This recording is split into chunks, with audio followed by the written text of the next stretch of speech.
Buda yra pasakęs, kad visas kentėjimas atkeliauja iš prisirišimo. Kai mes esame prisirišę prie vienos ar kitos pasiekmės, prie vienos ar kitos situacijos ar kito požiūrio, prie vieno ar kito buvimo ar nebuvimo, tada mes patiriame būtent kentėjimą. Nes nėra taip, kaip aš būtent įsivaizdavau. Nėra taip, kaip aš būtent norėčiau. Tai reiškia, kad mes turime paleisti tą prisirišimą, tuos lūkesčius ir vietoj to ieškoti, už ką galėtume būti dėkingi, už ką galėtume būti dėkingi kiekvienoje situacijoje. Nesvarbu, taip ar taip. Ar tu galėtum kiekvienoje situacijoje padaryti kažką gerą? Ar tu galėtum kiekvienoje situacijoje būti už kažką dėkingas arba dėkinga?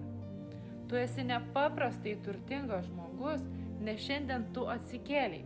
Tu turi akis, tu turi ausis, tu turi maisto šaldytuvę, tu turi stogą virš galvos, kuro bake savo automobilyje. Kažkas kitas nėra toksai laimingas. Tau nereikia uždirbti milijono eurų, tau tai reikia būti dėkingu.